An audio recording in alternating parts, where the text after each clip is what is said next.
माता को अश्वमेध के अश्व और युद्ध के बारे में कुछ मत कहिएगा। कुश,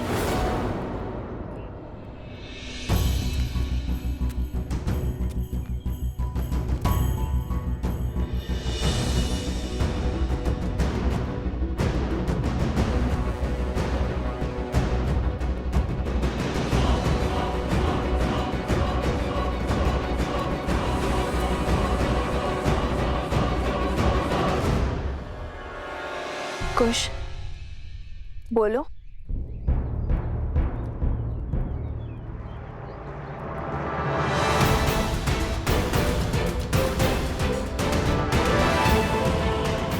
कुश, बोलो क्या हुआ?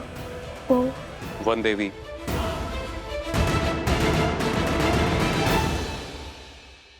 हम भगवान वाल्मीकि जी के चित्रकूट से लौटने की चर्चा कर रहे थे।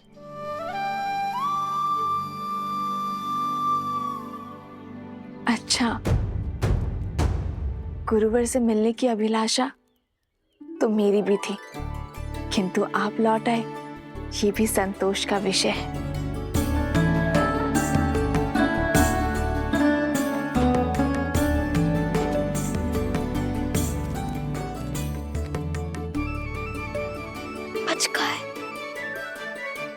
वैसे कुश, तुम इतने शीघ्र कैसे पहुंचे?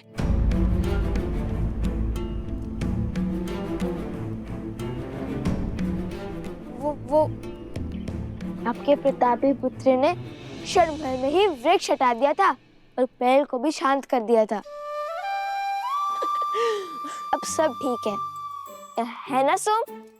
हाँ बिल्कुल, है ना गुरु? हाँ, कुश ने यूं हल कर दिया हर संकट को। अच्छा, तो हम यूं ही इतने लंबे मार्ग से आए। मार्ग लंबा हो या छोटा, थकाता तो है ही माता। चलिए ना, बहुत भूख लगी है, चलिए ना, कुछ खिलाइए ना। हाँ, भूख तो मुझे भी लगी है, चलिए ना। चलो।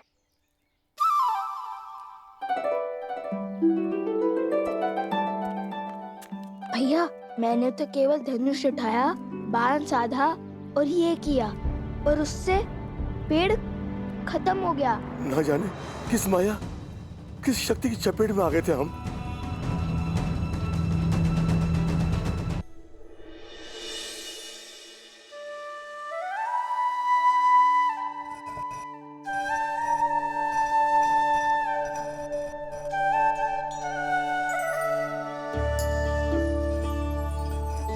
आश्रम वासियों से वचन तो ले लिया कि गुरुवर के आने तक कोई भी माता को सत्य नहीं बताएगा, किंतु अभी भी समस्या है। हनुमान जी का क्या करेंगे? भूख तो उन्हें भी लगी होगी ना।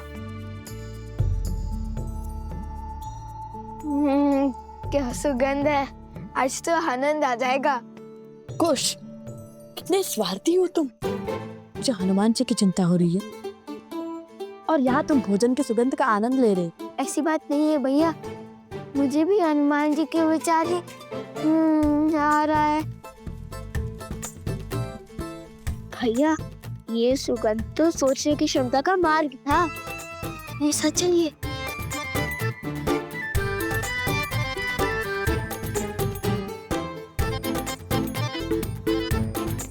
अरे कुश, रुको।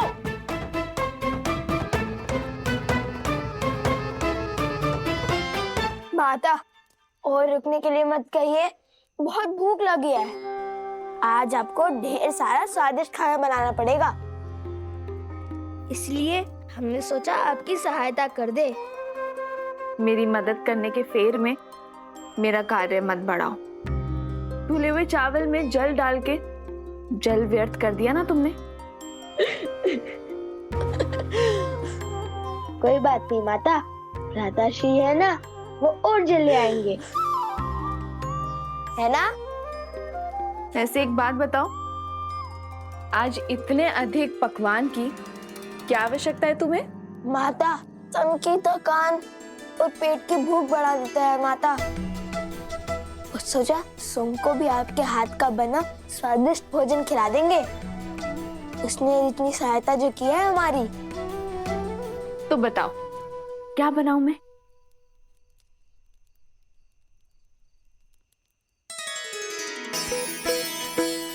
माता, मुझे तो अनेक वस्तुएं प्रिय हैं, जैसे कि खीर, मालपुआ, दही, मक्खन, केले, लड्डू। हाँ माता, जैसे खीर, मालपुआ मालपुआ। अत्यधिक परिश्रम तो किए तुम दोनों ने, तो उसके लिए 2 गुना फल तो मिलना ही चाहिए। मैं दोनों बनाती हूँ।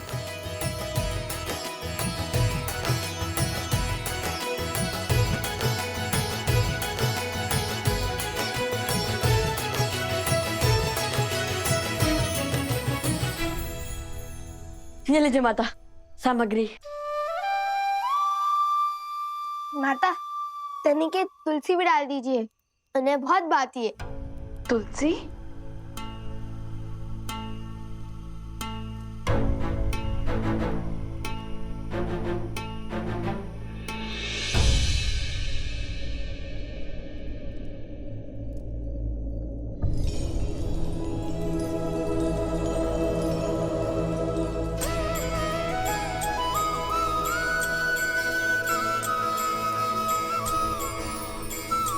ठीक है, डाल दूंगी।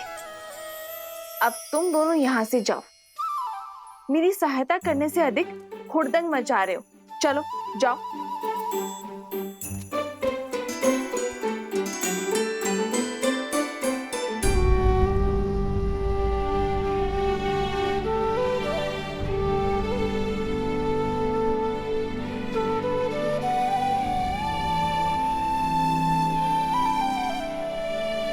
मुझे क्षमा कर दो लक्ष्मण, मैंने तुम्हें रोककर अनर्थ कर दिया।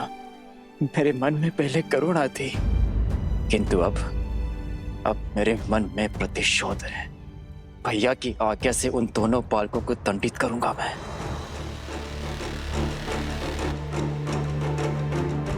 सूर्य की पहली किरण के साथ हम प्रस्थान करेंगे।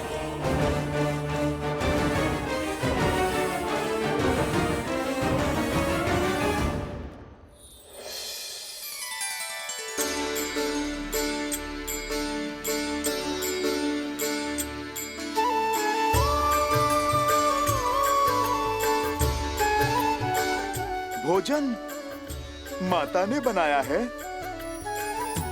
बहुत स्वादिष्ट है ना। सोमकर्ण को छका कर आए हैं। वो क्या है ना, उसी के नाम से तो हमने माता से इतना सब कुछ बनवाया है। वैसे हम असत्य नहीं बोलते, किंतु बंदी को भूखा भी तो नहीं रख सकते ना। कोटि कोटि धन्यवाद, किंतु एक दुविधा है, इसे मैं खाऊंगा कैसे?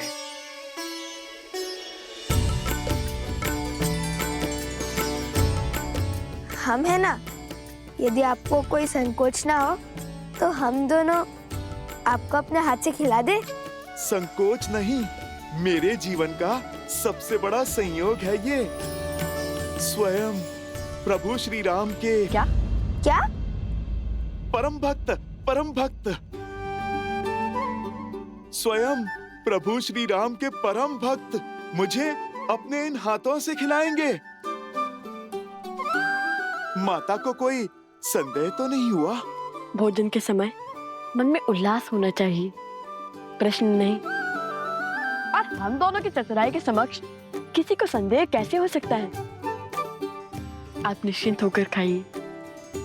हमें समय पर आश्रम भी लौटना है, अन्यथा माता को सत्य में संदेह हो जाएगा।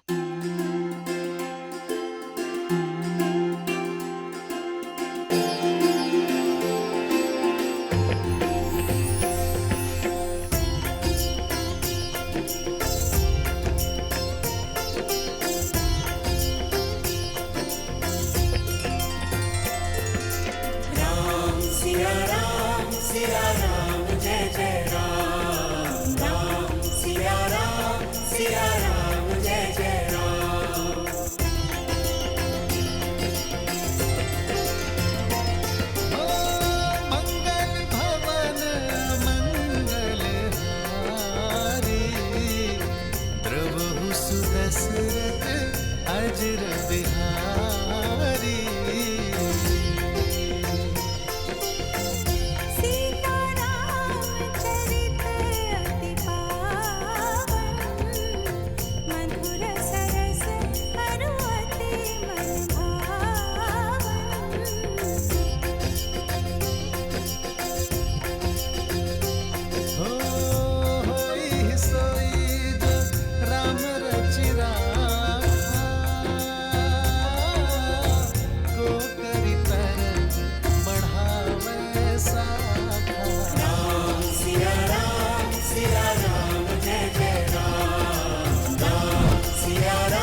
ओम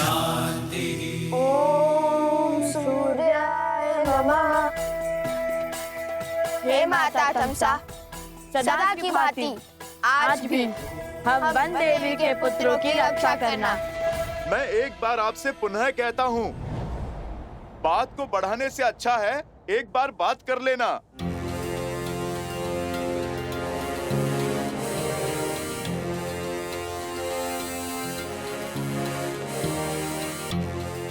बातचीत से हर समस्या का समाधान संभव है।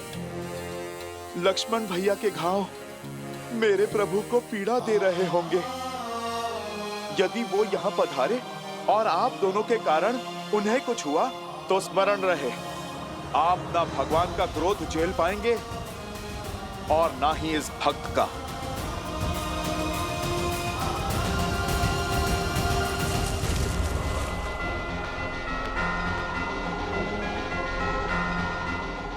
इस संसार का कोई संकट नहीं जो शब्दों से ना सुलझ सके। समझ गए, सब समझ गए। किंतु एक बात है जो समझ में नहीं आ रही। श्री राम के भक्त को उनके विरोधियों की इतनी चिंता क्यों? जिन्होंने आपके प्रभु का अश्व पकड़ा, उनके काज में विघ्न डाला।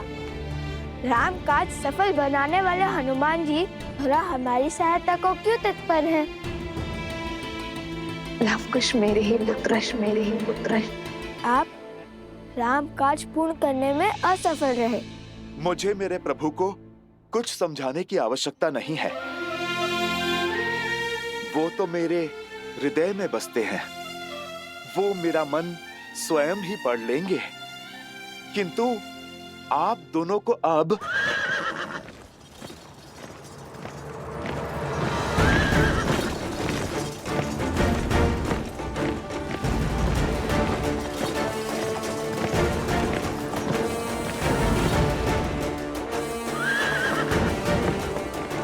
भरत भैया,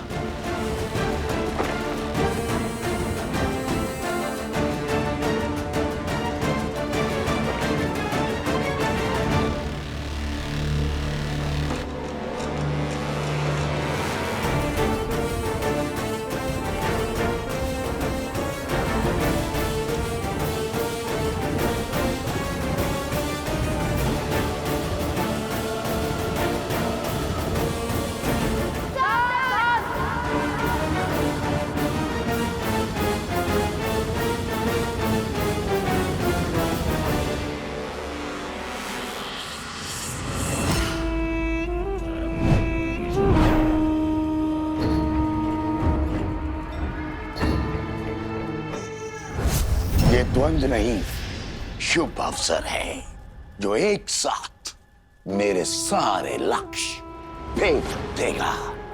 सारे लक्ष्य? जब भरत और लवकुश लड़ रहे होंगे तब सीता अकेली होगी, और इस समय तो वो त्रिकालदर्शी वाल्मीकि भी आश्रम में नहीं है। ऐसे में सीता की सहायता करने वाला कोई नहीं होगा। हम सीता का वध करेंगे।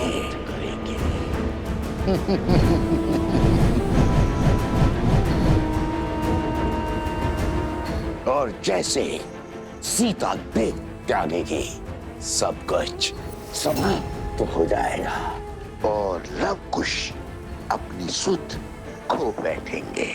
और तब उस क्षण का लाभ उठाकर हम अश्व को भी मार गिराएंगे। और जैसे ही राम को इस बात का बोध होगा, वो लव और कुश को अपने हाथों से मृत्यु देगा।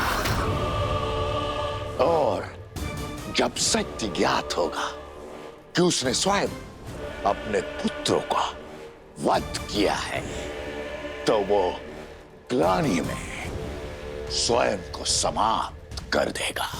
किंतु इस योजना का आरंभ सीता की मृत्यु से कैसे होगा? सीता को मारने का कार्य कौन करेगा?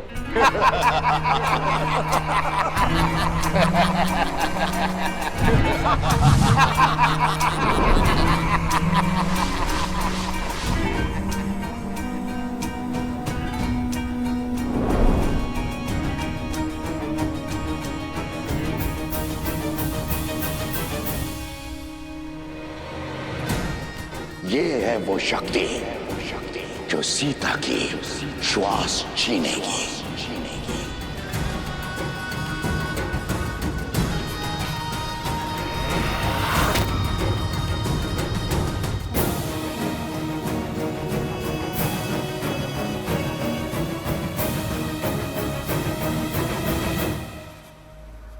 अब सुनो कि तुम्हें क्या करना है।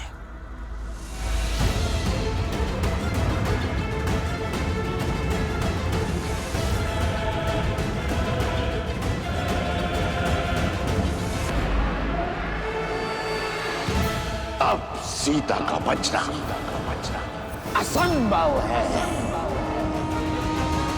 मेरा मन जानता है कि कल मुझ पर प्रहार करने वाला असुर साधारण नहीं थे, किंतु मुझे मारने की योजना कौन बना रहा है? मेरी मृत्यु से किसका लाभ होगा? अरे मेरी अंतिम श्वास में किसका हित छुपा है? ओ गुरुदेव, अनर्थ हो गया गुरुदेव, गुरुदेव।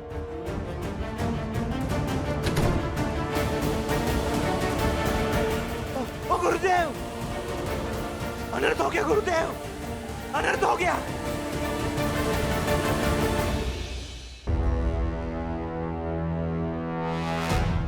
हनुमान जी, मैं मान ही नहीं सकता कि संसार का कोई भी बल आपको बांध सकता है, परंतु आप इस अवस्था में, अर्थात आप इन दोनों बालकों की मीठी बातों में आ गए। इन्हें बालक समझकर इनके हट के आगे बंध जाने की भूल जो आपने की है, वो मैं नहीं करूंगा। लक्ष्मण, शत्रुघ्न और हमारी सेना की जो इन्होंने दुर्दशा की है, उसके लिए मैं इन्हें दंड अवश्य दूंगा।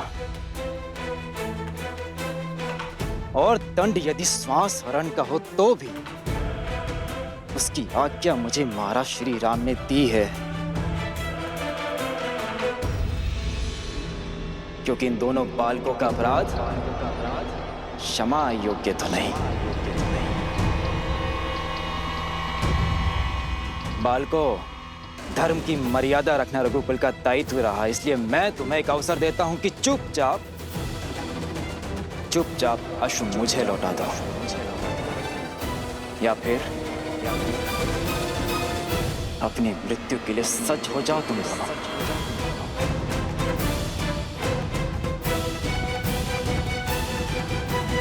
अच्छा हुआ कि आप हमें बालक नहीं योद्धा समझते हैं, क्योंकि अबोध बालक ना तो प्रभु श्री राम से प्रश्न पूछने का साहस रखते हैं और ना ही सामर्थ्य। पर हमारे साहस नहीं, हमें सामर्थ्य दिया है कि श्री राम को हमारे प्रश्नों के उत्तर देने के लिए यहाँ आना होगा।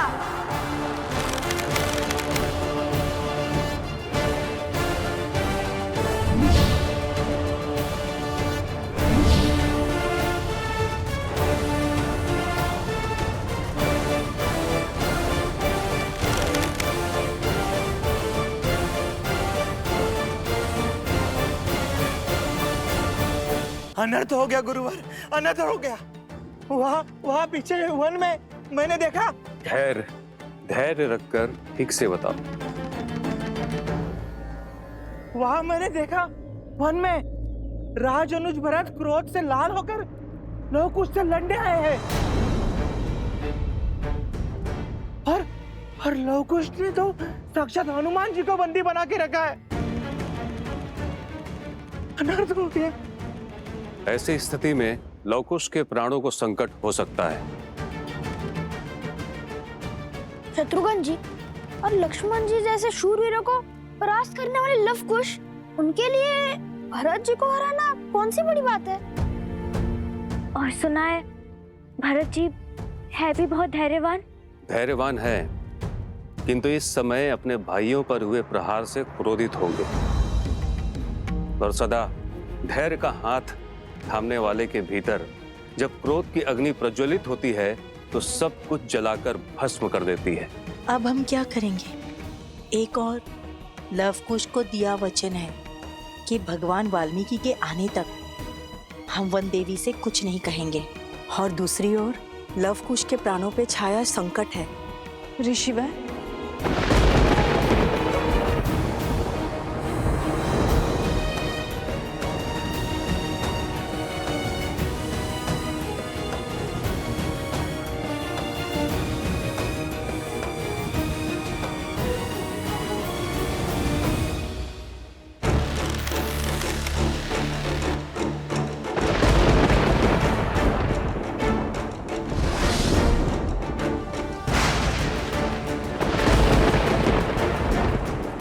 भैया भरत, आप रुक जाइए।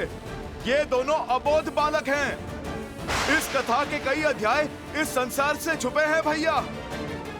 बस हनुमान जी, आप दो योद्धाओं के बीच में बाधा मत बनिए।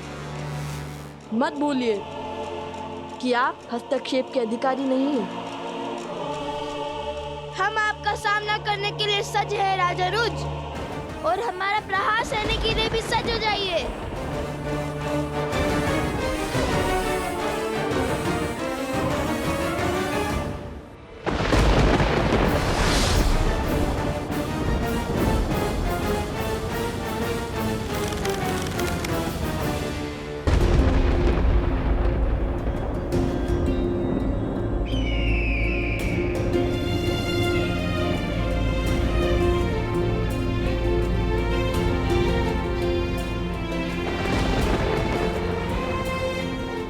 पक्षी उन मेघों से दूर भाग रहे हैं महाराज। यह शुभ शगुन नहीं है। शगुन अपशगुन केवल मन के विकार है आर्य सुनंत। इनमें नियति को बदलने का सामर्थ्य नहीं है।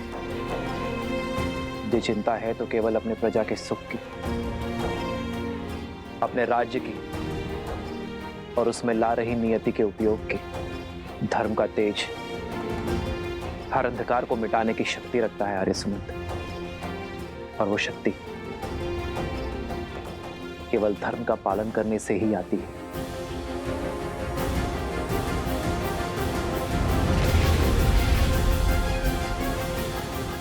राजानुज भरत जी, हम भी धर्म का पालन करते हैं, इसलिए हम आपको हनुमान जी की भांति खुद को समर्पण करने का एक अंतिम अवसर देते हैं।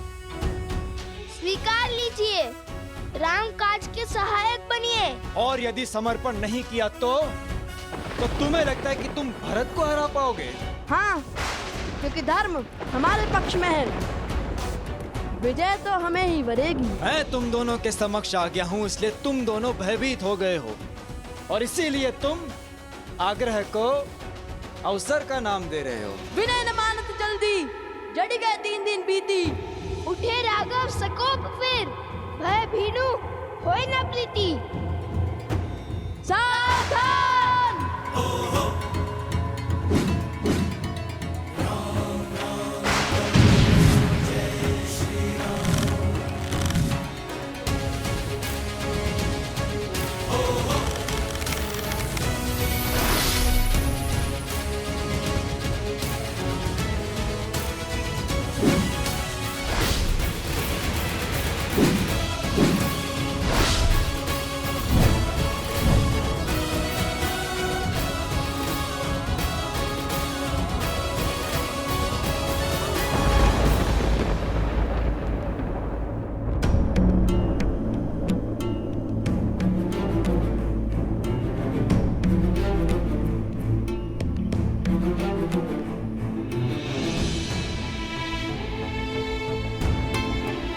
क्या हुआ?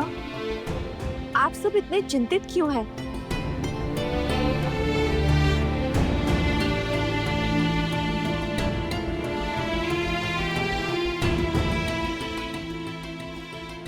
गुरुवर, कुछ तो है जो मुझसे छुपाया जा रहा है। बताइए ना। मेरा मन बैठा जा रहा है।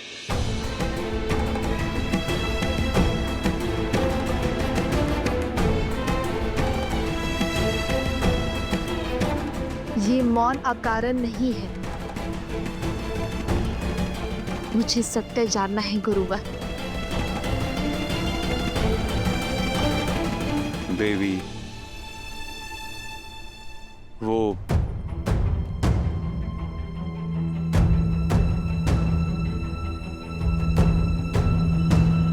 गुरुवर, गुरुवर, गुरुवर, आश्रम के बाहर अनाज के भंडार में अग्नि दहक गई।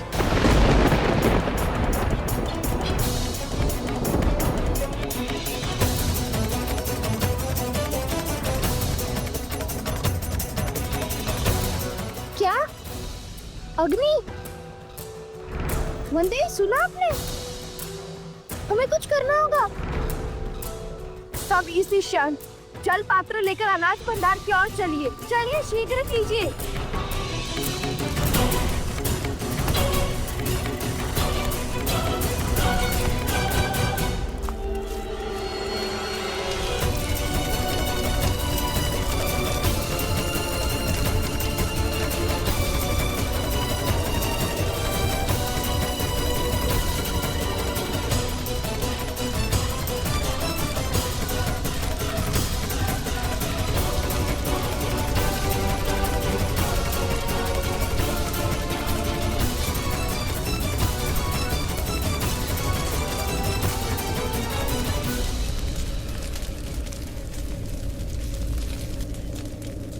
हर माटी की मटकी, हर जल का पात्र सब लाओ और इस अग्नि को बुझाओ। शीघ्र करो।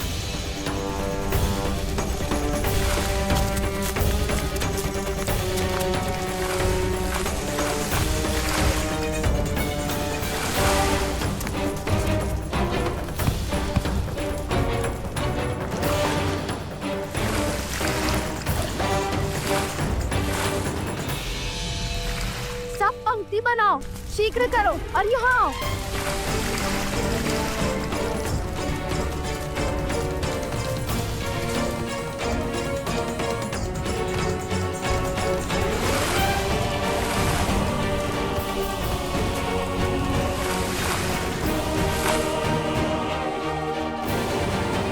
यहाँ स्थिति नियंत्रण में है।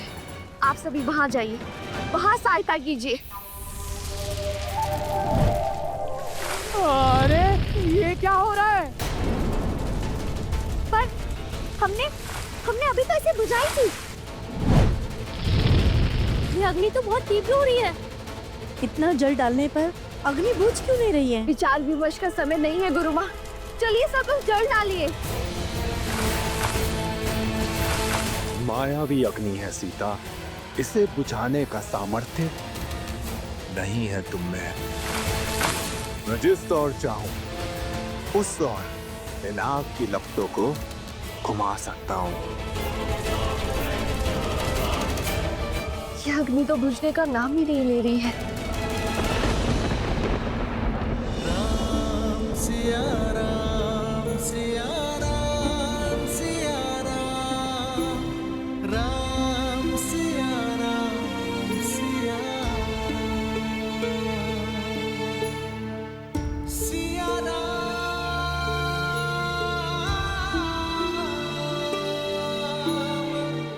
सिया तुम्हारे बांधे इस धागे की स्मृति में अब उन बालकों के भी चिन्ह पड़ गए हैं सीते। किंतु विडंबना तो देखो, राम के सबसे बड़े भक्त आज उनके सबसे बड़े शत्रु बन गए हैं और हमें ज्ञात ही नहीं कि वो ऐसा क्यों कर रहे हैं।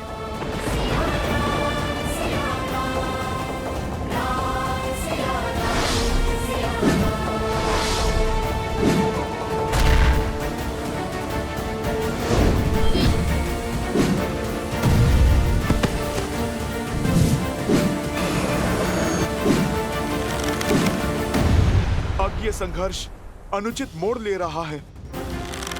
रक्त रक्त का प्यासा हो उठा है। हे प्रभु, कैसे, मैं कैसे रोकूं इस अनर्थ को? लव और कुश अयोध्यापति श्री राम के पुत्र हैं, किंतु संसार को ये सत्य बताने का समय अभी नहीं आया।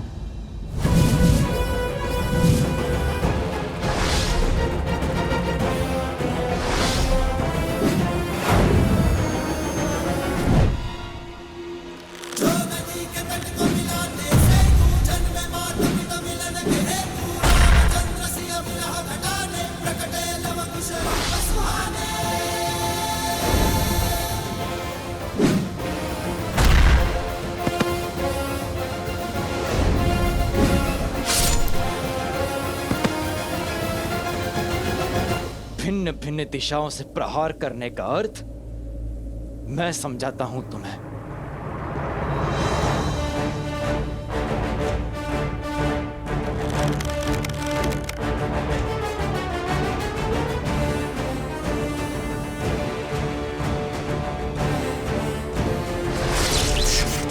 गंधर्वस्त्र,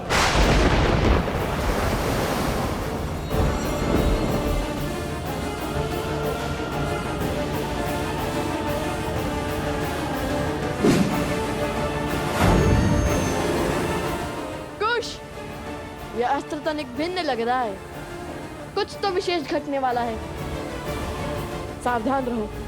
भैया, सच तो मैं तब से था जब से हमने वो अश्व पकड़ा है।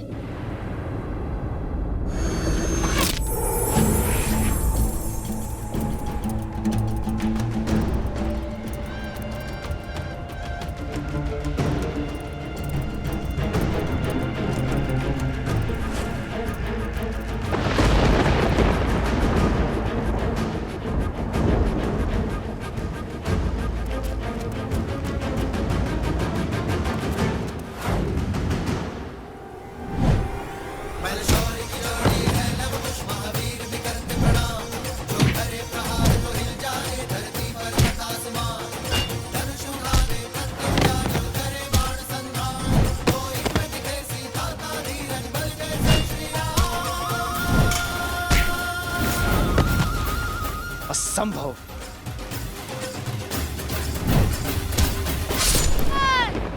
लवकुश,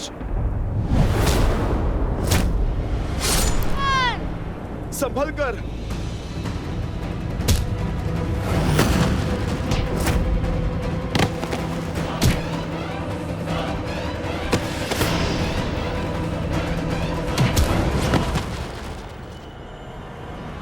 मैं राम भक्त हनुमान आपका बंधन स्वीकार करता हूं।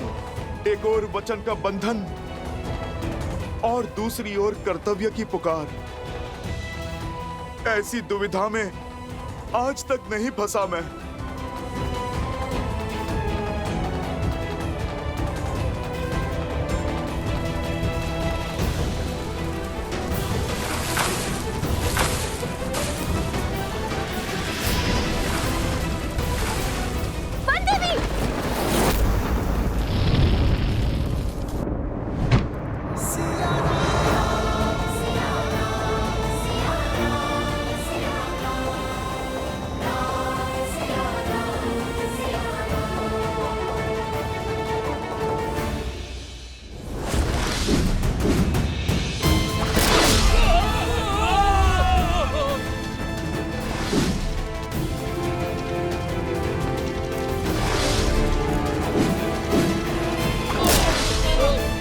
लवकुश को भला कौन हरा सकता है भैया?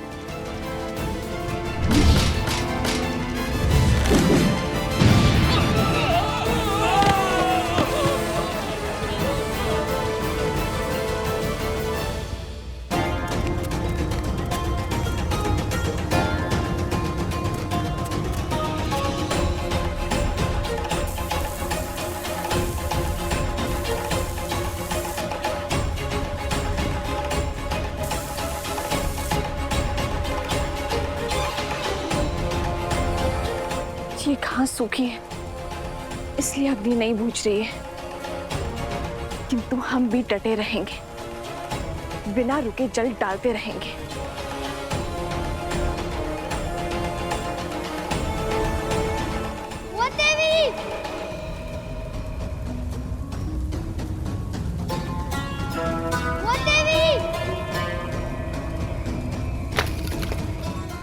जत्तुकर्ण। मित्र जत्तुकर्ण, जत्तुकर्ण भीतर फंसा हुआ है।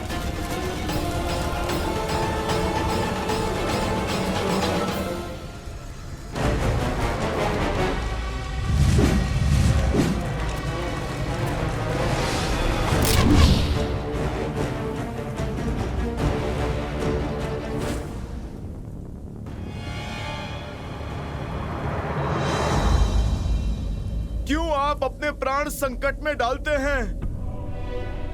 मैं आपसे अभी भी कह रहा हूं, कर दीजिए आत्मसमर्पण।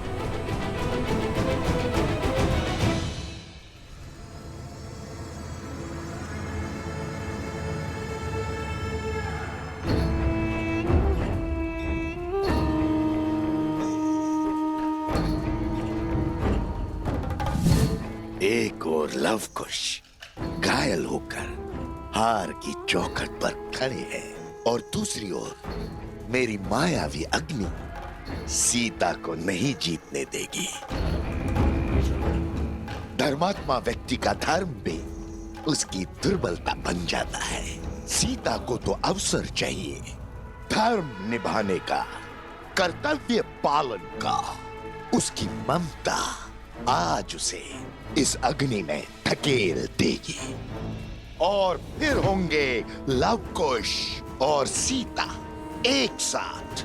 स्वाहा, मां और पुत्रों की चिता एक साथ सजेगी और उसकी अग्नि में भस्म होगा राम राज्य और स्वाहा होगी राम की सोच। कदापि नहीं हनुमान जी। अब भले ही युद्ध में प्राण अर्पण होंगे, किंतु समर्पण नहीं होगा।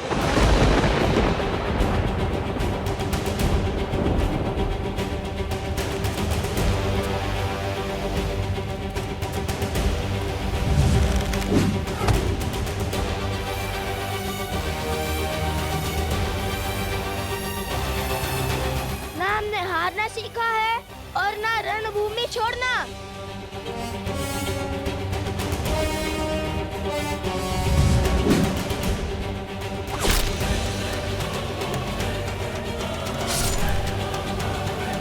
लवकुश, हठ में कई बार अनर्थ हो जाता है। आप मान जाइए, अन्यथा आप दोनों भरत भैया की क्रोध अग्नि में जलकर भस्म हो जाओगे।